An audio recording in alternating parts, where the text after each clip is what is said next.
बहुत सारे स्टूडेंट्स परेशान थे एनपीसीआईएल को लेकर के।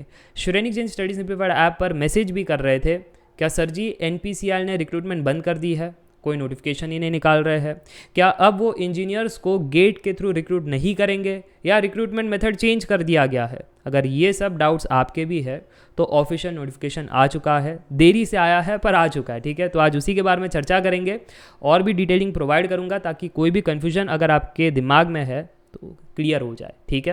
वैसे एक छोटा सा अनाउंसमेंट है, जॉब अपडेट्स कम्युनिटी के बारे में बताना था। अगर जो स्टूडेंट्स अभी तक नहीं जुड़े हैं तो Shrenik Jain study simplified app की लिंक्स आपको कमेंट सेक्शन में मिल रही होगी। इस कम्युनिटी के अंदर 1300 प्लस स्टूडेंट्स हैं, गेट एस्पिरेंट्स, जॉब सीकर्स, और वो आपस में हेल्दी डिस्कशंस करते हैं रिगार्डिंग टेस्ट सीरीज़ के रिव्यूज़ हो गए, कोर्सेज, टीचर्स के रिव्यूज़, मटीरियल शेयर करना हो, इंटरव्यू के क्वेश्चन शेयर करने हो, तो सब कुछ वहाँ पर डिस्कशन होता है। अगर आपको जुड़ना है तो आप ज़रूर से ऐप को डाउनलोड करना, इस कम्युनिटी में विजिट करना।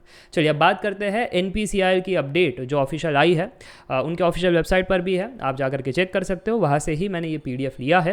वैसे एनपीसीआईएल का फुल फॉर्म है nuclear power corporation of India limited, government of India enterprise है, यानी सरकारी company, permanent job.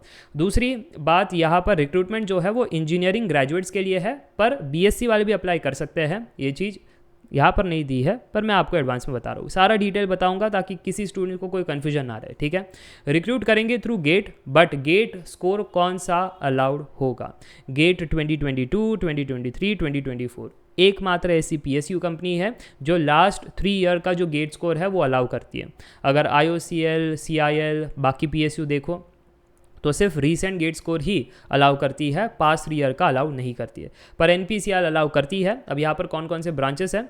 Mechanical, chemical, electrical, electronics, instrumentation, civil plus allied branches, ठीक है। सर वो कौन से अलाइड ब्रांचेस हैं, हमें कैसे पता चलेंगे? मैं बताऊँगा, थोड़ा सा सब्र करो, सब बताऊँगा। यहाँ पर एग्जीक्यूटिव ट्रेनी की पोजीशन है, बट ये स्टार्ट में है, जैसे ही सक्सेसफुली कंप्लीट कर जाते हो तो आपकी पोजीशन बढ़ जाती है, और यहाँ पर जो सैलरी फिर आपको मिलती है वो है 12 लाख पर एनम, ठीक है जी। तो मुझे लगता है ये बातें क्लियर है। और गेट 2024 का एक छोटा सा उनको एडवर्टाइजमेंट देना था, एक अनाउंसमेंट करना था, तो ये एक माध्यम होता है जिनके थ्रू ये अनाउंस करते हैं। तो अगर आपने अभी तक गेट 2024 का फॉर्म नहीं फिल किया है, जा करके फॉर्म फिल कर लेना ताकि आप ये अपॉर्चुनिटी अवेल कर सको। अब रही बात कि सर जी यहाँ पर age limit, selection process, application fees, allied branches, ये सब हमको कैसे पता चलेंगे? तो आप मदद लीजिएगा प्रीवियस रिक्रूटमेंट का। तो ये प्रीवियस रिक्रूटमेंट की पीडीएफ है और आप देख सकते हो प्रीवियस रिक्रूटमेंट भी गेट के थ्रू ही निकाला था, बट पास 3 ईयर्स उस टाइम 2023, 2022, 2021 ब्रांचेस के मतलब स्कोर अलाउड किए गए हैं, ठीक है। अच्छा, अब यहाँ पर आप देख सकते हो जो टोटल वैकेंसी निकाली गई थी प्रीवियस ईयर वो थी 325, काफ़ी अच्छी वैकेंसी है। It is greater than ESC vacancy, या ये चीज़ आपको पता होनी चाहिए, ठीक है। सिर्फ ये एक कंपनी है, तो गेट जो है वो any day it is greater than ESC in terms of job opportunities and risk management, है ना। रिस्क ईएससी में बहुत ज़्यादा है, गेट में कम है, ओके। तो ये चीज़ आपको पता होनी चाहिए, और सिलेबस वाइज भी GATE is easier to study compare to ESC. चलिए आगे बढ़ते हैं। अब यहाँ पर ब्रांच वाइज वैकेंसी अगर आपको देखना है तो ब्रांच वाइज वैकेंसी भी देख सकते हो। और फिर अगर हम बात करें यहाँ पर की पॉइंट्स के बारे में, जैसे एप्लीकेशन फीस, तो सिर्फ मेल कैंडिडेट्स के लिए है ना, वो भी जनरल, ईडब्ल्यूएस, ओबीसी, 500 रुपीज़ होता है। और अगर आप स्पेशल कैटेगरीज में आते हो जैसे फीमेल कैंडिडेट हो गया, या फिर SC ST PWD, ex serviceman, है ना, या फिर डिपार्टमेंटल कैंडिडेट्स, तो उस केस में कोई भी एप्लीकेशन फीस आपको पे नहीं करनी है। एलिजिबिलिटी क्राइटेरिया के बारे में बात करें तो BTech BSc वाले बच्चे अप्लाई कर सकते हैं। 5 साल का अगर आपने इंटीग्रेटेड ME/MTech किया है तब भी आप अप्लाई कर सकते हो। तो अक्सर बच्चे ME/MTech करने के बाद भी NPCL में अप्लाई करते हैं। 60% एग्रेड होना चाहिए, बट सर जी मेरा तो 55% ही था, उस केस में फिर आप इनएलिजिबल होते हो। पर सर जी मेरा तो AIR अंडर 100 था, मैं तो AIR 1 हूँ, है ना, फिर भी आप एलिजिबल नहीं हो। ये सारी चीज़ आपको पता होनी चाहिए। This are very very crucial criterias जो अक्सर आपको कोई बताता नहीं है, मैं एडवांस में बता रहा हूँ। और अलाइड ब्रांचेस अप्लाई कर सकते हैं मैकेनिकल में, मैकेनिकल प्रोडक्शन, बट सर जी मैं तो नवल का हूँ, आप अप्लाई नहीं कर सकते, ठीक है।